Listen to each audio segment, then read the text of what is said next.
OK. Alors, bonsoir, comme je disais, prise 2, et bienvenue à cet enseignement. C'est notre 49e rendez-vous ce soir et on va regarder ensemble notre future cité, la Jérusalem céleste ou la capitale sainte. Et que, comme je l'expliquais tantôt, je fais un avertissement à tous les chrétiens parce que ce qu'on va voir, c'est plein de bonnes nouvelles. La veille de sa mort, Jésus a fait une promesse extraordinaire à tous ceux qui croient en lui. Alors, dans l'Évangile de Jean, au chapitre 14, verset 1, Jésus parle ainsi, il dit que votre cœur ne se trouble point, croyez en Dieu et croyez en moi. Il dit, il y a plusieurs demeures dans la maison de mon Père. Si cela n'était pas, je vous l'aurais dit. Je vais vous préparer une place et lorsque je m'en serai allé et que je vous aurai préparé une place, je reviendrai et je vous prendrai avec moi afin que là où je suis, vous y soyez aussi.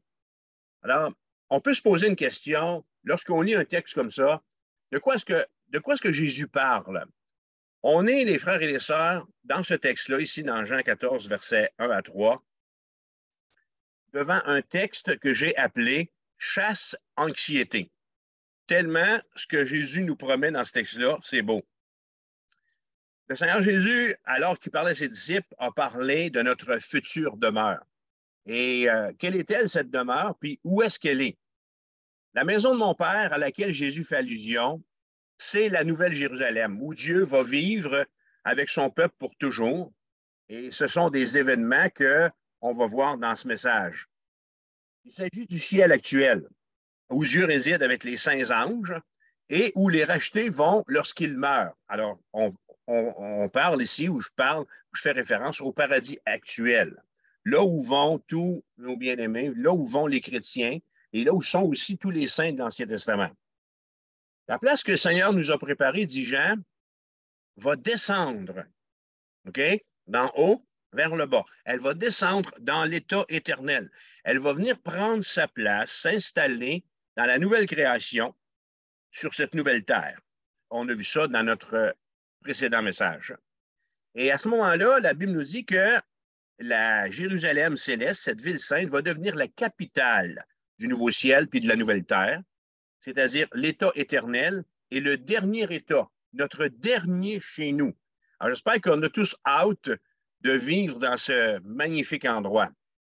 Francine et moi, on est déjà en train de planifier le mois de vacances qu'on va prendre de mai à juin prochain. Et on a convenu que ça allait être un mois de vacances locales, ici en Gaspésie. Et dans cette préparation-là, ben, on se renseigne sur les endroits à visiter. Alors, on veut être certain de rien manquer. Et un peu comme des voyageurs, nous autres comme chrétiens, nous autres comme croyants, on n'est pas différents que quand on planifie de faire une vacance ou de prendre un congé, puis on regarde les cartes, puis on planifie tout ce qu'on va voir. Alors, comme voyageurs, les croyants, on n'est pas différents et on aspire, nous autres aussi, à avoir un aperçu de l'endroit glorieux où on va se retrouver pour l'éternité. Et le Seigneur Jésus nous connaît bien et devant cet ardent désir, devant cette soif qu'on a, OK, de savoir ou d'avoir une idée de ce qui vient après la vie chrétienne, ben Dieu, dans Apocalypse 21 et 22, nous décrit ce qui vient expressément à notre attention. Ces textes-là sont écrits pour nous, pour faire notre joie, pour que dans cette anticipation, on ait matière à être encouragé. Alors, je trouve que le chapitre 21 et 22 du livre de l'Apocalypse sont une délicate attention de la part de Dieu envers nous. Moi, lorsque je lis la parole, ça m'impacte parce que j'y découvre que Dieu est réellement intéressé par ce que je pense et par ce à quoi j'aspire. Alors, tandis que la vision de la Nouvelle Jérusalem se déroule, l'histoire a pris fin, le temps n'existe plus, là où on est rendu au chapitre 21, verset 9. Jean et ses lecteurs, c'est-à-dire nous, on a été transportés dans l'état éternel. Et bien que seuls quelques détails nous soient donnés, les détails qu'on va voir dans ce texte-là sont très renversants et stupéfiants pour ne pas dire. Alors, tournez votre Bible avec moi dans Apocalypse 21, verset 9. Et j'ai donné comme titre à mon premier point, la première impression. On dit souvent qu'une image vaut 1000 mots, dans le sens qu'un dessin graphique ou une photo, c'est plus facile à comprendre, c'est plus facile à saisir qu'une explication avec des paroles seules. Depuis que je suis chrétien, je suis étonné, j'ai vu des tonnes de copies de représentations de ce que sera la vie après la mort. J'ai vu des dessins ou des représentations de l'enfer, des dessins, des représentations de la bête. C'était assez peurant ce que j'ai vu. J'ai vu des représentations du paradis, puis ainsi de suite. Puis ça, on en a plein aussi sur Internet. Alors, Jean dans ce texte-là, aujourd'hui, ne nous présente pas la Jérusalem céleste en images, mais l'apôtre a un petit côté poète.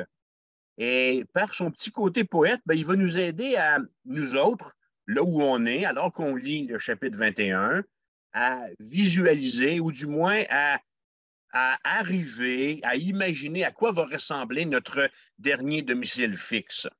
Et je pense que c'est correct aussi de se faire des scénarios puis de s'imaginer des choses. Pourquoi? Parce que tout ce que vous allez pouvoir vous imaginer du ciel, c'est juste à peu près ça de la réalité, OK? Alors, Dieu est vraiment étonnant. Chapitre 21, verset 9.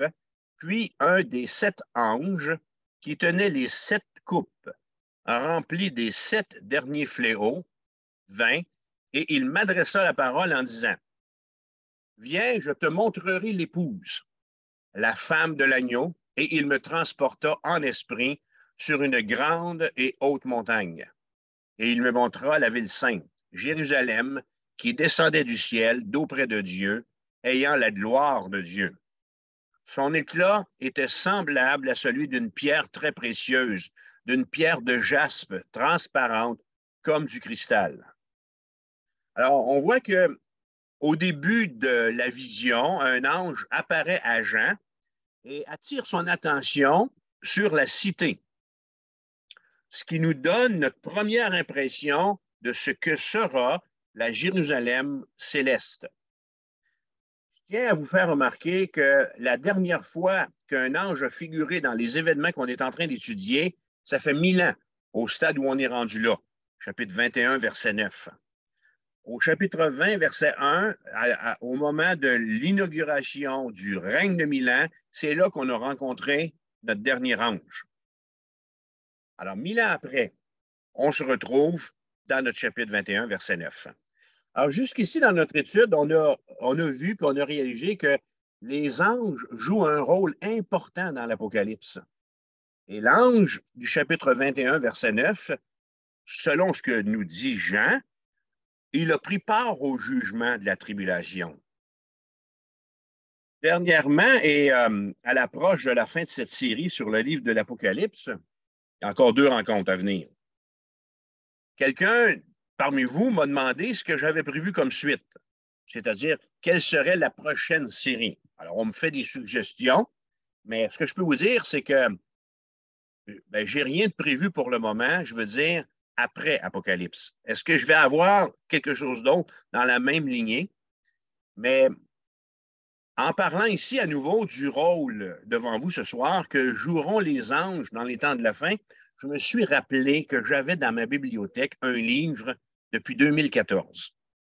En 2014, j'ai participé à une conférence sur la formation de disciples avec l'auteur de l'excellent livre Évangéliser selon le Maître, Robert Coleman, qui a été édité, réédité et réédité. C'est un best-seller dans le monde évangélique concernant la formation de disciples.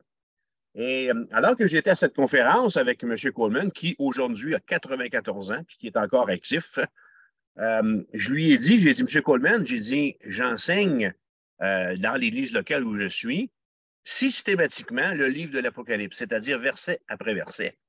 À la fin de la journée, j'ai été surpris. M. Coleman me regarde, il me fait signe comme ça, tu sais. Et il m'invite à le rejoindre et j'arrive à côté de lui et voici ce qu'il m'a dit. Il dit, c'est vous qui enseignez le livre de l'Apocalypse? Je dis oui. Ben, il dit, voici un cadeau pour vous. Il dit, j'ai écrit une série de réflexions sur les 14 chants que chantent les anges dans le livre de l'Apocalypse. Singing with the Angels. Et il me dit, ben, il dit j'espère, il dit que ce livre-là va vous bénir. Alors, je l'ai sorti alors que je suis en train de préparer ça, puis j'ai commencé à le lire comme de raison, puis je ne suis pas capable de m'en défaire. Alors, je l'ai mis sur ma pile de 20 livres à lire. Et, alors, c'est possible que après la série de l'Apocalypse, que je reprenne mon clavier pour une série de 14 réflexions sur les 14 passages de l'Apocalypse où les anges chantent leur louange à Dieu en me basant sur la lecture du livre que m'a donné mon ami, M. Coleman. Alors, je dis c'est possible, c'est un projet, mais au moins, j'ai commencé à lire le livre. Alors, si on revient à notre ange, alors que, alors que l'ange inaugure la tournée personnelle, alors c'est pour ça que j'ai appelé, comment j'ai appelé mon premier point? J'ai appelé ça la première impression.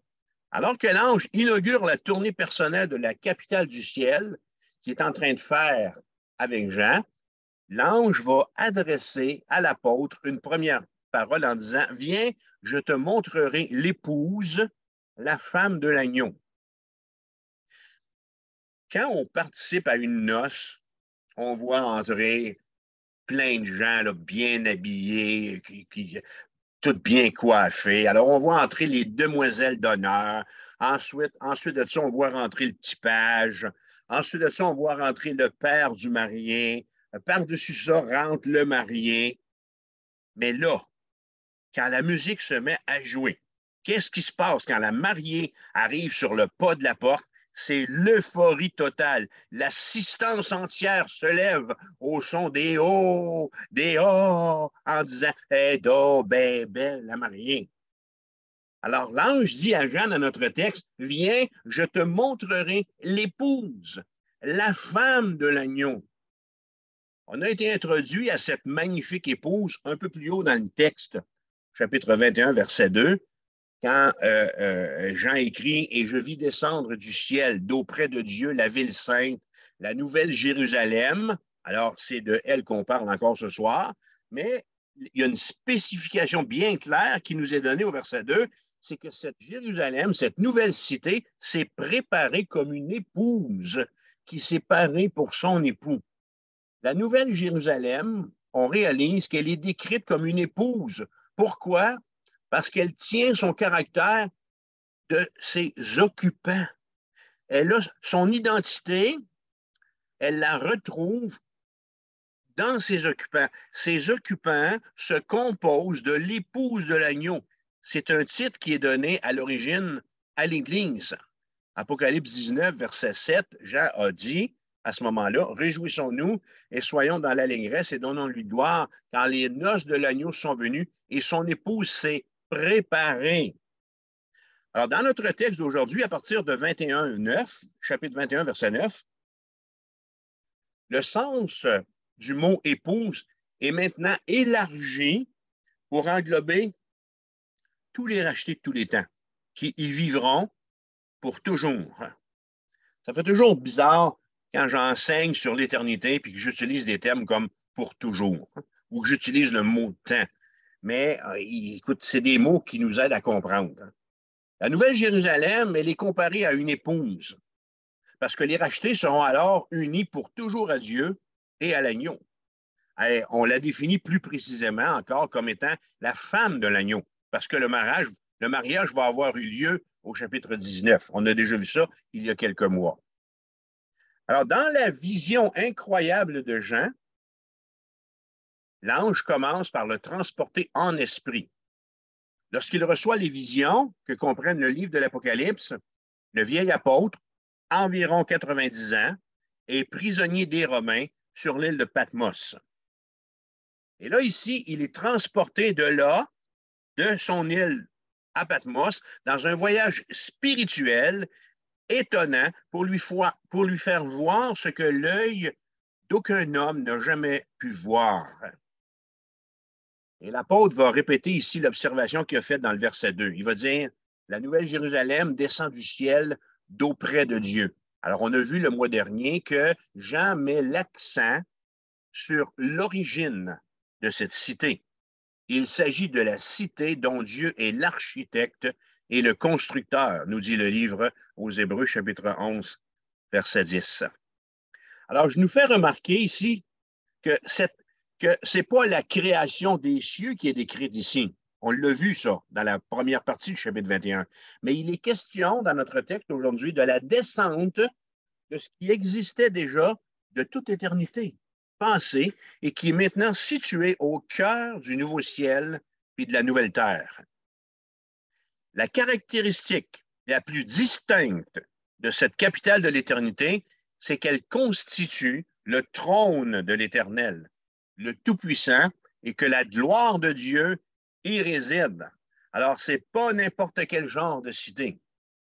Et aux yeux de Jean, la cité céleste est présentée comme un énorme diamant sans défaut qui réfléchit la gloire éclatante de Dieu partout dans le nouveau ciel et sur la nouvelle terre. C'est tout un spectacle. Et les frères et les sœurs, mes amis, c'est un spectacle pour nous à venir. Au moment où je vous parle, le 28 février, hier, ici dans la baie des Chaleurs, je ne sais pas si vous avez regardé toutes les photos extraordinaires qui ont passé sur Facebook, on a eu droit à une panoplie, comment on appelle ça, là? D'aurore boréale. C'est ça le mot, oui, d'aurore boréale. Il y en a eu à Carleton, il y en a à New Richmond, il y en a partout de ce temps-là, dans la baie des Chaleurs, et même à Rimouski. Alors, c'est vraiment réjouissant de voir qu'on approche un texte qui va être un spectacle à couper le souffle. Alors, ayant cette première impression en tête, on va maintenant faire le tour du propriétaire. Hein? Chapitre 21, verset 12. On continue notre lecture. Alors, il est toujours question de la cité Jérusalem, cette future ville dans laquelle nous allons vivre avec Dieu pour l'éternité. Verset 12. Elle avait une grande et haute muraille. Elle avait 12 portes. Et sur les 12 portes, et sur les portes, 12 anges, et des noms écrits, ceux des 12 tribus des fils d'Israël. À l'Orient, 3 portes. Au nord, 3 portes.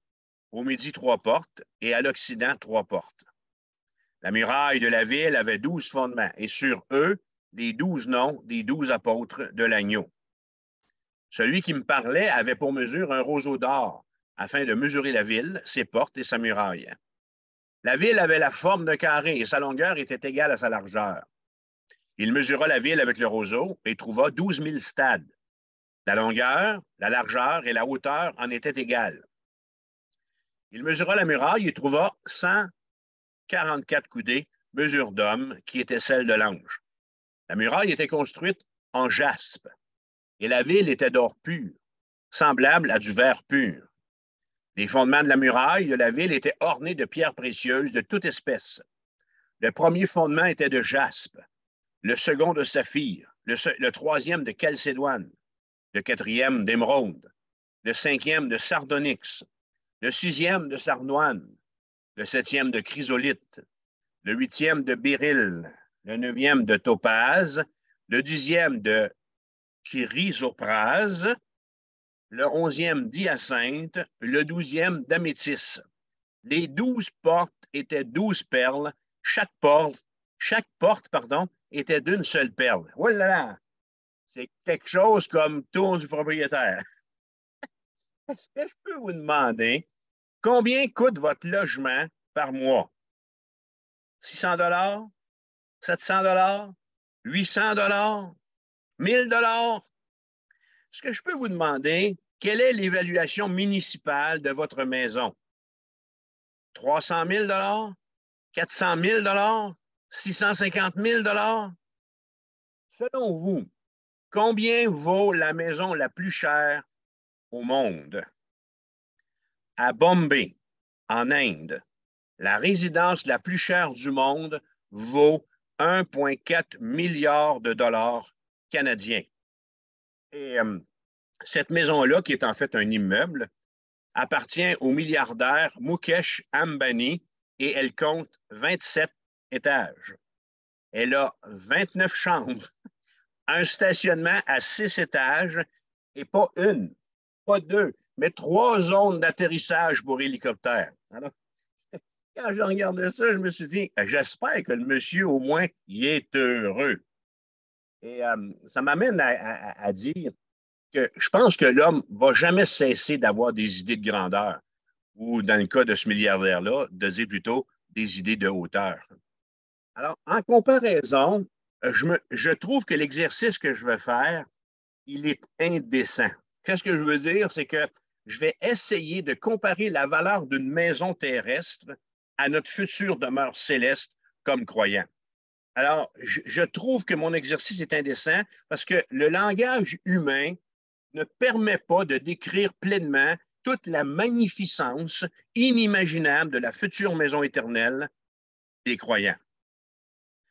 Alors que je nous exhortais il y a quelque temps, je nous ai dit, je vous encourage à accepter l'interprétation des prophéties de l'Apocalypse sur une base littérale.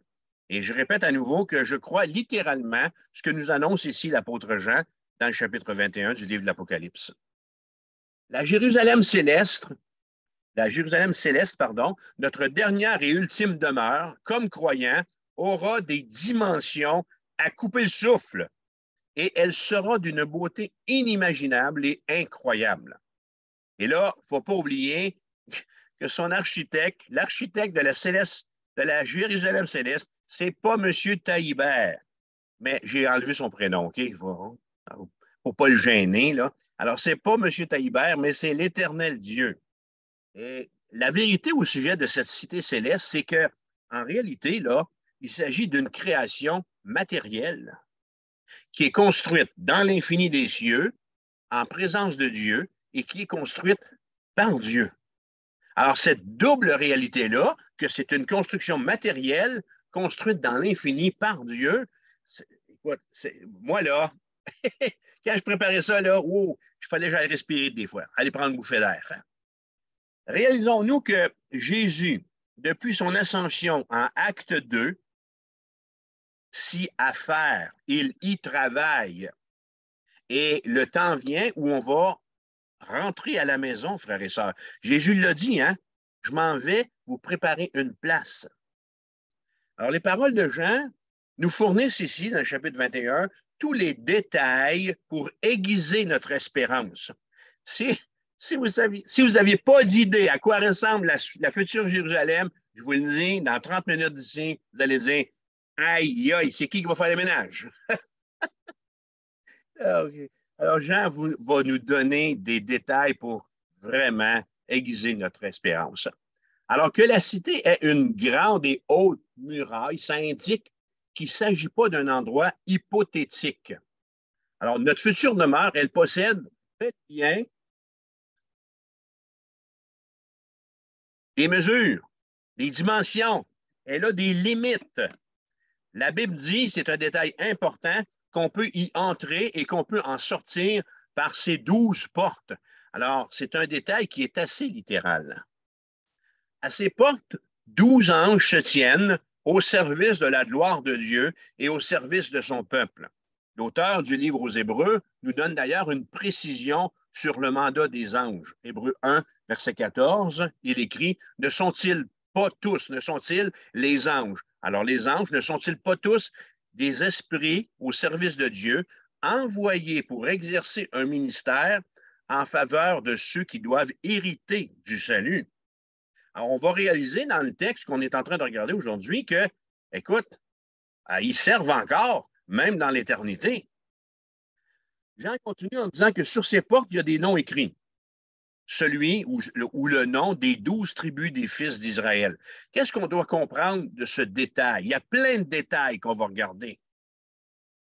Les portes de la cité céleste feront partie de notre louange. Nous, citoyens de la cité sainte, parce qu'elles vont célébrer et elles vont rappeler pour toute l'éternité l'alliance que Dieu a faite entre Israël et lui. Alors, elle est là l'importance de ces indications qui sont données ici sur ces portes-là. Ce que Dieu a promis à Israël, il l'accomplit. Et les portes de la Jérusalem céleste vont être là pour que les citoyens du nouveau ciel et de la nouvelle terre aient devant eux, pendant l'éternité, le signe que Dieu tient ses engagements. Signe évident que Dieu ne change pas. L'auteur aux Hébreux nous dit, 13e chapitre, verset 8, Jésus-Christ est le même hier, aujourd'hui et éternellement. Alors, ce n'est pas tout. La muraille massive de la ville repose solidement sur 12 fondements et sur les 12 fondements sont écrits les noms des 12 apôtres. Bon, encore un détail. Alors, sur les portes, les noms des 12 tribus d'Israël, signe de l'alliance de Dieu avec Israël. Et là, vous comprenez quel est le prochain signe. Alors, ces fondements-là rappellent la relation par alliance de Dieu avec son Église. C'est nous, ça, dont les apôtres sont le fondement. Paul va dire en Éphésiens 2, verset 18, « Car par lui, Christ, nous, l'Église, alors car par lui, nous avons les uns et les autres accès auprès du Père. Vous n'êtes plus des étrangers, vous êtes concitoyens des saints, gens de la maison de Dieu. » Verset 20, « Vous avez été édifiés sur le fondement des apôtres et des prophètes, Jésus-Christ lui-même étant la pierre angulaire. En lui, tout l'édifice bien coordonné s'élève pour être un temple dans le Seigneur. En lui, vous êtes aussi édifiés pour être une habitation de Dieu en esprit. » Alors, vous me suivez? En haut de chaque porte se trouve le nom d'une des tribus d'Israël.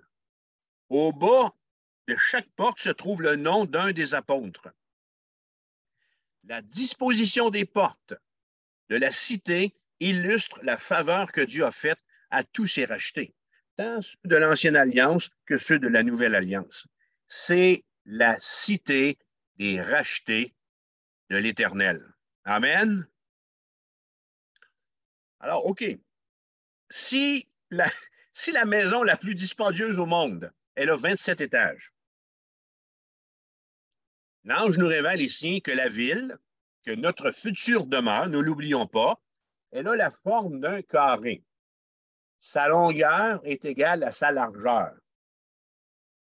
Et il mesure, l'ange mesure et va conclure pour nous. Alors, je vous donne la transcription en moderne, okay, de nos jours. Alors, il va conclure pour nous en 2023 et avec nos unités de mesure que la ville fait environ 2220 km dans chaque direction. La longueur, la largeur et la hauteur en sont égales. Alors, il y a une question qui se pose et je me la suis posée. À quoi ça ressemble? J'ai aucune idée, moi. À quoi ça ressemble une ville de 2220 km par là, puis par là? Alors, suivez-moi attentivement dans mon voyage touristique. Notre Jérusalem céleste, si on la transpose sur Terre en ce moment, s'étendrait dans l'est de la ville de Gaspé pour aller en ligne droite à vol d'oiseau jusqu'à Thunder Bay en Ontario. Oui, oui, c'est toute une trotte. C'est tout un voyage. Au nord-ouest, elle inclurait les 5 grands lacs, les lacs supérieurs, Michigan, Huron, Erie et Ontario. Et là, attendez, ça c'est juste dans un sens. Du nord au sud, notre cité partirait de Thunder Bay en Ontario pour descendre en bas jusqu'en Louisiane, aux États-Unis. Ça inclurait tout le sud-est du Québec, les Maritimes, tous les États de la côte est des États-Unis, et on pourrait même aller jusqu'à faire trempette dans les Bermudes. Alors, je vais vous montrer maintenant sur écran. Bon, qu'est-ce que je viens de faire là? Je vais vous montrer à quoi ça ressemble. Voilà. Alors ici, je mets à l'écran une carte de l'Amérique du Nord. On va l'agrandir un peu. Mais oui, donc, agrandis-toi donc. Voilà.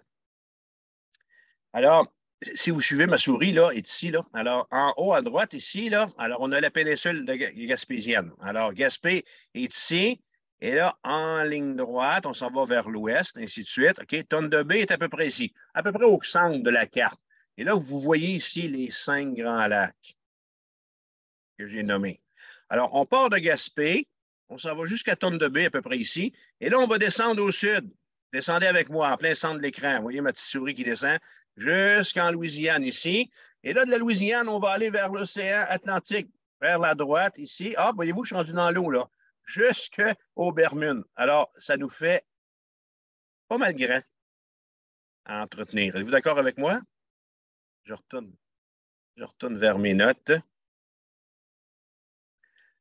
Alors, est-ce que vous arrivez à vous faire à l'idée à quoi va ressembler notre futur chez nous? Et là, ce n'est pas tout. Vous pensez peut-être arriver à destination, ce n'est pas tout parce que l'apôtre Jean écrit que la cité, elle est cubique. Qu'est-ce que ça veut dire, ça? Bien, ça veut dire qu'il y a autant d'espace par en haut qu'il y en a de l'est à l'ouest ou qu'il y en a du nord au sud. Alors, c'est combien haut maintenant? 2220, 2220 km. Alors, on va faire un peu de science ici et je vais parler brièvement de notre atmosphère terrestre. Alors, vous croyez à date que la Jérusalem céleste qui irait dans notre monde de Gaspé à Thunder Bay, de Thunder Bay à la Louisiane, puis de la Louisiane jusqu'aux Bermudes, va nous donner suffisamment d'espace? Bien, vous avez raison. Mais ça, c'est juste l'espace horizontal. L'apôtre Jean explique que nous aurons aussi le même espace au vertical. Alors, pour vous aider à visualiser ce que représente 2220 km de haut, on va jeter un œil à une carte de l'atmosphère de la Terre. Attendez une minute, je vais aller vous chercher.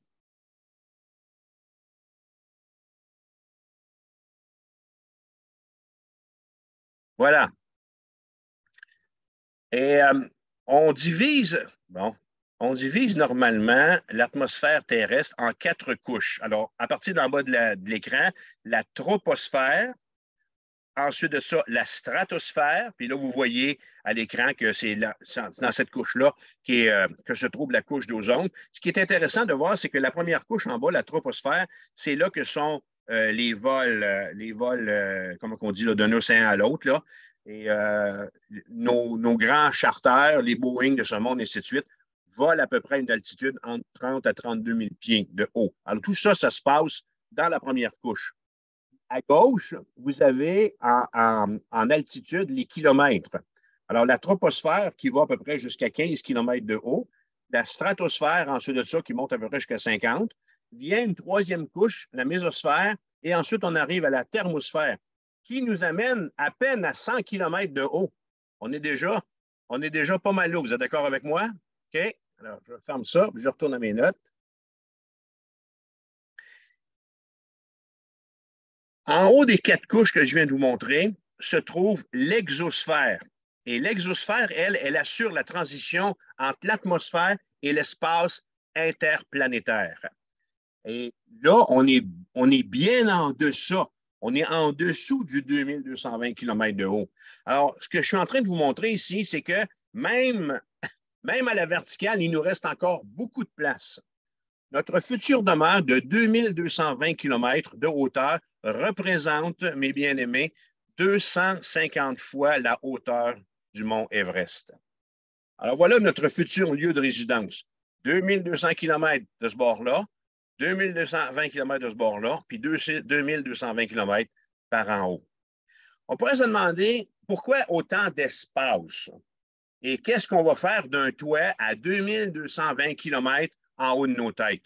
Moi, je ne vais pas ramener à cheminée, en tout cas, ni déneiger le choix. Okay? On enverra quelqu'un d'autre. Hein? Alors, pour répondre à ma question, je reviens sur les êtres glorifiés que nous serons. On doit se rappeler que les nouveaux corps des saints ressuscités vont être semblables à ceux des anges. Et qu'à ce moment-là, nos nouveaux corps ne seront plus limités par les forces gravitationnelles, comme c'est le cas actuellement. Qu'est-ce que je suis en train d'essayer de vous dire? C'est simple. C'est que dans la Nouvelle Jérusalem, il sera tout aussi facile pour les résidents de se déplacer à la verticale qu'à l'horizontale. Et de toute évidence, Dieu va concevoir, bien, elle est déjà conçue, là, Dieu a conçu la Nouvelle Jérusalem avec amplement d'espace pour que tous les rachetés y résident. Jésus a dit en Jean 14,2, il y a plusieurs demeures. Est-ce qu'on en doute maintenant après la démonstration physique que je viens de vous faire? Il y a plusieurs demeures dans la maison de mon Père. Et qu'est-ce que disait Jésus en termes clairs ici? Bien, c'est qu'il y a de la place. Il y a beaucoup de place. Et pour vous tous. Ensuite, l'ange mesure l'épaisseur de la muraille et découvre qu'elle fait environ 85 mètres. Et comme pour accentuer le fait que les dimensions de la ville sont littérales, Jean va ajouter que ces dimensions-là constitue une mesure d'homme qui est celle de l'ange. Alors, pourquoi nous faire part d'un pareil détail? Ben, c'est simple, pour nous aider à saisir que nous sommes devant un vrai édifice et que nous sommes devant de vraies mesures. Je vais vous apprendre une vérité. Un mètre, c'est un mètre. Un centimètre, c'est un centimètre. Puis un kilomètre, c'est un kilomètre, que ce soit pour les êtres humains ou pour les anges ou pour Dieu. Au ciel comme sur terre, pour Dieu, un mètre, c'est à 100 centimètres, puis un kilomètre, c'est à 1000 mètres. Alors, Jean continue. Et là, il va nous dire que la muraille est translucide. Et mon ami, ça veut dire quoi, ça, translucide? Ça veut dire qu'on voit au travers. Elle a même des murs. Elle est faite en or pur. Jean dit qu'elle est semblable à du verre pur. Les murs et les édifices les murs et les édifices de la Nouvelle Jérusalem sont transparents pour que la gloire de Dieu puisse en irradier, qu'elle puisse passer au travers d'elle. Et si vous avez une petite inquiétude concernant la transludité de la ville, en vous disant, ben oui, mais notre vie privée, qu'est-ce qu'on va en faire? Hein? Ben, il n'y a plus de vie privée au ciel parce qu'il n'y a plus rien qui exige qu'on soit justement caché derrière des portes closes. Alors, Jean porte ensuite notre attention sur les fondements de la muraille. Ils sont ornés de pierres précieuses, de toute espèce, qui reflètent l'éclat resplendissant de la gloire de Dieu dans une panoplie de couleurs magnifiques. Et la scène est d'une beauté à couper le souffle à l'apôtre. Alors, Jean voit ici des choses qu'il n'a jamais vues. Alors, imaginez-vous, là, pour notre vieillard de 90 ans, qui était occupé à Patmos, à travailler au Pic Papel, et qui se retrouve dans une vision extraordinaire, en présence d'un ange, dans la présence de Dieu, à contempler notre nouvelle Jérusalem. Écoute, ça lui prend des bons mots de grammaire, ça lui prend une sagesse et puis une intelligence pour rendre ça compréhensible. Mais comme la parole de Dieu nous dit, l'Écriture est inspirée de Dieu. Alors, c'est le Seigneur qui l'inspire. C'est pas fini. Attention aux prochains détails de gigantisme. Jean vient d'écrire que les 12 portes sont 12 perles et chaque porte est d'une seule perle gigantesque de 2220 km de haut. Je ne sais pas, mesdames, si votre mari ou quelqu'un dans votre vie vous a déjà offert un beau diamant que vous avez accroché à votre cou. Bien, la grosseur du diamant qui est ici, il n'y a pas un seul coup, il n'y a pas une seule chaînette qui est capable d'encaisser ça. Des portes de 2220 km de haut, faites chacune d'une seule perle. Non, mais ça va-tu être quelque chose? Alors, les frères et les sœurs, Jésus-Christ, voici notre future cité en tant qu'être glorifié que nous serons. Puis encore, là, on est juste à l'extérieur. On est dans la cour. On est dans le jardin, si je peux parler comme ça. Qu'est-ce que vous penseriez qu'on rentre à l'intérieur? On va aller voir. OK? Alors, chapitre 21, verset 21, bienvenue dans la maison du roi des rois. La place de la ville était d'or pur comme du verre transparent. Je ne vis point de temple dans la ville, car le Seigneur Dieu Tout-Puissant est son temple, ainsi que l'agneau. La ville n'a besoin ni du soleil ni de la lune pour l'éclairer, car la gloire de Dieu l'éclaire et l'agneau est son flambeau. Les nations marcheront à sa lumière et les rois de la terre y apporteront leur gloire. Ces portes ne se fermeront point le jour, car il n'y aura point de nuit. On y apportera la gloire et l'honneur des nations. Il n'entrera chez elles rien de souillé, ni personne qui se livre à l'abomination et au mensonge. Il n'entrera que ceux qui sont écrits dans le livre de vie de l'agneau. Chapitre 22, verset 1. Et il me montra un fleuve d'eau de la vie, limpide comme du cristal, qui sortait du trône de Dieu et de l'agneau. Au milieu de la place de la ville et sur les bords du fleuve, il y avait un arbre de vie produisant 12 fois des fruits, rendant son fruit chaque mois et dont les feuilles servaient à la guérison des nations. Alors, j'espère que vous avez réalisé au stade où on est rendu là que Dieu ne fait rien à peu près. D'accord? Écoute, OK? Vous avez été ébahis par le tour du propriétaire. Alors, laissez-moi vous dire que l'intérieur de la cité sera à l'image de son aspect extérieur et à l'image de Dieu. C'est-à-dire que cette cité sera grandiose, gigantesque, magnifique et surtout, ce sera une cité divine. En pénétrant dans la cité, Jean voit que la place de la Nouvelle Jérusalem est faite d'or pur, comme c'est le cas pour tout le reste de notre cité. De l'or, dit-il, semblable à du verre transparent. Alors, on réalise une chose, c'est que de l'or translucide, ça n'existe pas. On ne connaît pas ce matériau sur la Terre. On est devant ici un matériau divin qui n'existe pas dans notre réalité. Et je l'ai dit tantôt, l'architecte de notre future demeure, c'est Dieu. Et on se rend compte qu'il a accès à une quincaillerie bien particulière. Nous lisons que tout dans notre future cité sera transparent afin de permettre à la lumière de la gloire de Dieu de briller librement.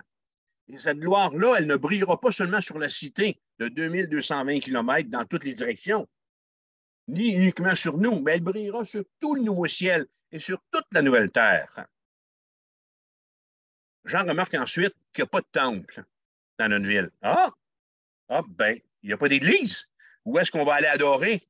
Mais c'est simple. Il n'y a aucune utilité dans la Nouvelle Jérusalem pour un temple. Pourquoi? Parce que le Seigneur Dieu Tout-Puissant est son temple, ainsi que l'agneau. Leur gloire, la gloire de Dieu, la gloire de l'agneau, éclatante, va remplir le nouveau ciel et la nouvelle terre. On n'aura plus besoin de nous rendre à un endroit particulier dans chacune de nos églises locales pour chanter des cantiques à Dieu, pour entendre la prédication de l'Évangile. Notre vie et notre adoration seront une seule et même chose parce que nous serons continuellement dans la présence de Dieu. Chapitre 21, verset 3, remontez un petit peu plus loin, un petit peu plus haut dans le chapitre d'Apocalypse 21. Jean écrit, voici le tabernacle de Dieu avec les hommes. Il habitera avec eux et ils seront son peuple et Dieu lui-même sera avec eux. Wow, minute. OK? Je ne sais pas si on saisit ici l'ampleur de cette parole. La Bible dit que nous serons pour l'éternité en présence de Dieu. À tout moment du reste de notre vie. Je parle comme ça avec des mots finis pour nous aider à comprendre cette réalité-là, OK? Alors, la Bible nous dit qu'à tout moment du reste de notre vie, nous serons en communion parfaite et sainte avec le Seigneur Dieu, Tout-Puissant et l'Agneau. La Bible dit que la Nouvelle Jérusalem, notre future cité, n'aura plus besoin du soleil ni de la lune pour lui fournir de la lumière, car la gloire de Dieu l'éclairera et l'agneau sera son flambeau. Jean continue en écrivant que les gens de toute langue, de toute tribu et de toute nation, tant juifs que non juifs, seront réunis en un seul peuple de Dieu. Alors, dans notre capitale éternelle, tous les croyants seront pleinement égaux. Tout le monde sera au même niveau. Plus de conseils d'administration d'église, plus d'équipes de soins pastoraux d'église, plus de leadership. OK? Tout le monde est sur le même pied d'égalité et on est continuellement en présence de Dieu. Jean dit que tout au long du jour, les portes de notre cité ne se fermeront jamais. Ce qu'il faut qu'on sache ici, c'est que dans l'Antiquité, au temps où Jean a écrit ce livre, ben, on fermait les portes des villes, justement, à la tombée de la nuit pour empêcher les envahisseurs, pour empêcher les criminels, même peut-être les bêtes féroces ou les autres individus dangereux d'entrer dans les villes sans être vus. Alors, dans notre future cité, ce ne sera pas comme ça. Les portes, nous dit la Bible, ne se fermeront jamais. Ce sera un lieu de repos, un lieu de sécurité et un lieu de ressourcement. Tous les habitants de la Nouvelle Jérusalem seront parfaitement saints, dit le texte, car il n'entrera chez elle rien de souillé, ni personne qui se livre à l'abomination et au mensonge. Il n'entrera que ceux qui sont écrits dans le livre de vie de l'agneau. Pour finir, l'ange montre à Jean un fleuve et un arbre. Le fleuve d'eau de la vie dans la cité céleste est un symbole de la vie éternelle. Et comme pour tout le reste dans la Nouvelle Jérusalem, le fleuve est limpide comme du cristal, si bien qu'il peut refléter la gloire de Dieu. Et d'où est-ce qu'il vient? Il coule. Il coule du trône de Dieu et de l'agneau dans une cascade éblouissante et ininterrompue. Son débit d'eau pure symbolise le déversement constant dans les enfants de Dieu de la vie éternelle qui proviennent du trône de Dieu. En ce moment, quand on lit notre parole, quand vous lisez votre Bible, vous êtes visité par l'Esprit de Dieu, vous êtes encouragé dans votre marche chrétienne. Et là, on n'a plus besoin du livre. Pourquoi? Parce que notre source de vie éternelle, écoutez, là, c'est, OK, accepter la chose comme je vous l'ai décrit, OK, va venir directement du trône, de la personne même de Dieu. Dieu va déverser en nous la vie éternelle qui va provenir de son trône. Ouf. Quand je vous ai dit que c'était à couper le souffle, j'avais bien dit, hein? Pour ce qui est de l'arbre de la vie, ben, qu'est-ce qu'il fait là, cet arbre-là? Hein? Et là, on est un peu ici, là, en train de vivre une réparation de ce qui s'est passé en Genèse. L'arbre de la vie d'Apocalypse 21 est la contrepartie céleste de l'arbre de la vie du Jardin d'Éden en Genèse 3, qui va pourvoir à la subsistance de ceux qui sont immortels. Cet arbre symbolise la bénédiction de la vie éternelle. Et le fait que cet arbre porte 12 fruits, non, il ne porte pas 12 fruits, mais il porte 12 fois des fruits, rendant son fruit chaque mois, souligne la variété infinie qui va remplir le ciel. Et là, je vous entends, là, il y a une question qui se pose. Pourquoi est-ce que Jean fait allusion au temps en mentionnant que l'arbre donne du fruit chaque mois pendant 12 mois, alors que le temps n'existe plus? Alors, on appelle ça de l'anthropomorphisme. OK? C'est une façon de parler par laquelle Dieu va utiliser des mots courants de notre langage pour nous démontrer une réalité qui l'implique ou qui le touche, lui.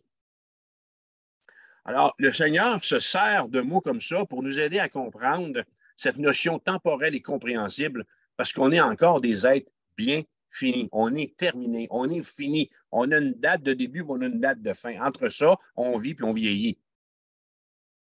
Alors là, on est en train de réaliser ici que cette arme ici, bien, est le signe d'une bénédiction éternelle.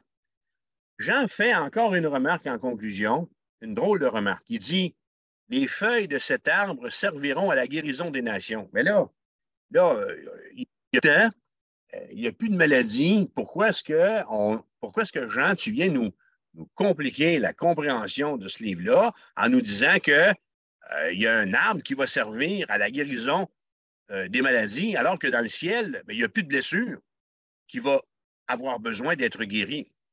Alors, je nous propose d'accepter le fait que le mot guérison n'implique pas ici la maladie. Les feuilles de cet arbre peuvent être comparées à des vitamines surnaturelles. Et étant donné que les vitamines ne sont pas prises dans le but de traiter une maladie, mais qu'elles sont prises pour favoriser une bonne santé en général, bien, on peut comprendre que cette réalité-là est une évidence que dans le ciel, ben, il va y avoir, la vie va être énergique, elle va être riche, elle va être exaltante. C'est l'explication la plus simple que j'ai à vous donner. Et on va vous dire une autre affaire ici, c'est que si la question de manger dans cette nouvelle cité vous préoccupe, ben, on ne sait pas si les saints vont manger les feuilles de cet arbre-là. Mais ce qu'on sait, c'est que dans l'Ancien Testament, il y a des anges qui ont visité Abraham et Sarah et qui ont mangé. On voit dans le Nouveau Testament que lorsque Jésus est revenu des morts, lorsqu'il est ressuscité avec ses disciples, qu'est-ce qu'il a fait? Ben, il a mangé du pain puis il a mangé du poisson. Alors, on pourrait dire que c'est fort possible qu'on soit en mesure de manger dans notre nouvelle cité, non pas par nécessité, mais par simple plaisir. Puis je dois vous dire que quand j'ai écrit ça, ça me plaisait d'écrire ça comme alternative, qu'on mangerait par simple plaisir. Hein? Quatrième point, on va regarder quels sont ici les privilèges de la maison du roi des rois. Chapitre 22, versets 3 à 5. Il n'y aura plus d'anathème. Le trône de Dieu et de l'agneau sera dans la ville. Ses serviteurs le serviront et verront sa face, et son nom sera sur leur front. Il n'y aura plus de nuit, et ils n'auront besoin ni de lampe ni de lumière, parce que le Seigneur Dieu les éclairera, et ils régneront au siècle des siècles. Alors Jean ne peut s'empêcher de remarquer que la vie dans la Jérusalem céleste y est très différente pour ses habitants. Ce qui la distingue de la manière la plus frappante de la vie sur la terre actuelle, c'est le premier des 7 privilèges que je vais vous présenter ici. Le premier privilège sur lequel Jean met l'emphase, c'est qu'il n'y aura plus d'anathème. Mais qu'est-ce que c'est qu'un anathème? Dans le christianisme, un anathème, c'est quelqu'un qui a été excommunié. C'est quelqu'un qui a été mis en dehors. C'est quelqu'un qui est exclu des bénédictions de l'Église. Être déclaré anathème, c'est une condamnation, c'est une réprobation sévère qui vise une personne, ses actes ou ses opinions. Alors, le fait que la Bible nous dit qu'il n'y a plus d'anathème dans la cité céleste, le fait que la Bible nous dit que l'élimination de l'anathème sera une réalité, la Bible mentionne qu'au stade où on est parvenu dans le livre, c'est pour nous le signe final et définitif qui va marquer la fin pour toujours du deuil, de la douleur, surtout de la mort, qui constitue la conséquence la plus terrible de l'anathème. Alors, plus de malédiction, rien du tout, avec tout ce que ça amène. Deuxième privilège de notre texte, Dieu régnera. Celui qui va régner, ce sera l'Éternel Dieu. Jean ajoute que le trône de Dieu et de l'agneau sera dans la ville. Dieu le Père et l'agneau, le Seigneur Jésus-Christ vont régner toute l'éternité. Troisième privilège, eh bien oui, c'est qu'au ciel, le service va être encore à la mode du jour. Oui, étant donné que Dieu va continuer pour toujours de régner souverainement dans le ciel, mais là je dis dans le ciel, mais dans cette nouvelle Jérusalem, ses serviteurs, nous les saints, on va le servir aussi éternellement. Nous allons passer toute l'éternité à accomplir l'éventail infini de tâches que l'esprit illimité de Dieu peut concevoir. Est-ce que je peux vous dire ceci? C'est qu'on va aimer ça, servir notre Dieu. Sur quelle base est-ce que je me permets de dire ça? Il y a un fait incroyable, c'est que dans la parabole du serviteur, dans Luc 12, versets 35 à 40, le Seigneur nous y dit, il nous y est dit que le Seigneur va nous servir également. Alors, si Jésus, qui a servi les siens, okay, qui, le moment de sa mort, a mis un tablier, okay, s'est penché, a versé de l'eau sur les pieds des siens, les a lavés, et ainsi de suite. Si Christ s'est donné un exemple comme ça, puis qu'il a servi ses apôtres, la Bible nous dit qu'il va nous servir également dans l'éternité. Alors, ça va être un service. Ce n'est pas du donner au suivant, puis ce n'est pas du tu me grattes le dos, je te gratte le dos. Non, ça va être réciproque, un amour, une passion réciproque, autant sur notre bord que sur le côté du Seigneur Jésus. Ça, c'était notre troisième privilège. Le service sera toujours à la mode du jour. Quatrième privilège, nous verrons Dieu dans le blanc des yeux. Et moi, je vous dis, ce quatrième privilège-là me fait penser à un chant. Voir mon Sauveur face à face, voir Jésus dans sa beauté, ô joie, ô suprême grâce, ô bonheur, félicité. Oui, dans ta magnificence, je te verrai divers roi. Pour toujours en ta présence, je serai semblable à toi. Frères et sœurs, étant parfaitement saints, parfaitement justes, nous serons en mesure de supporter l'éclat de la glorieuse lumière que dégagera la présence de Dieu sans nous faire consumer par elle, ce qui est en ce moment impossible aux mortels. Vous savez qu'en ce moment, c'est impossible pour des yeux humains de voir Dieu et de vivre. Mais là, ce quatrième privilège-là nous dit qu'on va être en mesure de voir Dieu dans le blanc des yeux. Je ne pense pas qu'on va faire « je te tiens la barbichette, tu me tiens la barbichette ». C'est pas ça que je veux dire, OK? Mais ça veut dire que la proximité va être tellement proche qu'on va être en mesure de le voir. On n'aura rien à demander, on va avoir la connaissance parfaite. C'est extraordinaire. C'est extraordinaire. Cinquième privilège, nous serons à lui. Qu'est-ce que vous faites quand vous achetez un livre? Première affaire que vous faites. Hein? Ben, vous écrivez votre nom dedans, hein? En signifiant que ce livre-là a dorénavant un nouveau propriétaire.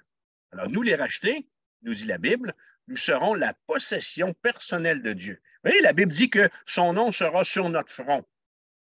Et cette indication-là, elle ne laissera aucun doute quant à l'identité de celui à qui on appartient pour toujours. Sixième privilège, une répétition magnifique. J'en répète la description qu'il a faite précédemment de la magnificence des cieux. Il n'y aura, dit-il, plus de nuit. Ils n'auront besoin ni de lampe ni de lumière parce que le Seigneur Dieu les éclairera. Et le septième privilège, c'est le plus extraordinaire privilège pour nous alors que nous sommes encore mortels. Ce sera une expérience sans fin. Alors, je termine dans un crescendo décrivant l'expérience céleste que nous y ferons. Cette expérience, nous dit la Bible, ne prendra jamais fin, car nous y régnerons au siècle des siècles. Mes bien-aimés, on va vivre à ce moment-là l'accomplissement de la promesse que Jésus a faite plus tôt dans le livre. Quand il a dit, chapitre 3, verset 21, « Celui qui vaincra, je le ferai asseoir avec moi sur mon trône, comme moi j'ai vaincu et je me suis assis avec mon Père sur son trône. » Alors, dans le dernier chapitre de la Bible, l'homme retrouve tout ce qu'il a perdu à la chute en Genèse chapitre 3, mais dans une dimension infiniment supérieure. Préparons-nous. Préparons-nous, mes bien-aimés, parce que la capitale éternelle du ciel, la Nouvelle Jérusalem, notre future demeure, sera un lieu d'une beauté indescriptible et inimaginable. Du cœur de la cité irradiera la gloire éclatante de Dieu à travers l'or, à travers les pierres précieuses, afin d'éclairer le nouveau ciel et la nouvelle terre. Alors, j'ai une question en conclusion. Ça dure combien de temps, l'éternité? Combien de temps va durer notre séjour? En 1922, une histoire pour enfants écrite par Hendrik van Loon, peut-être que vous ne l'avez pas connu, raconte ceci. Alors, c'est une histoire. Vous allez reconnaître l'histoire. Je vous laisse avec cette histoire. Alors, voici ce qu'il a écrit pour les enfants, à l'attention des enfants, en 1922. Loin dans le Grand Nord, il y a un rocher. C'est un rocher qui mesure 160 km de haut sur 160 km de large. Une fois tous les 1000 ans, un petit oiseau vient, se pose sur le rocher pour aiguiser son bec, comme ça. Lorsque le rocher aura été totalement usé, une journée de l'éternité se sera écoulée. Alors, soyez bénis, soyez encouragés par la prophétie d'Apocalypse 21 et 22 qui nous concerne et qui est bientôt près de se produire. Dieu vous bénisse. Amen.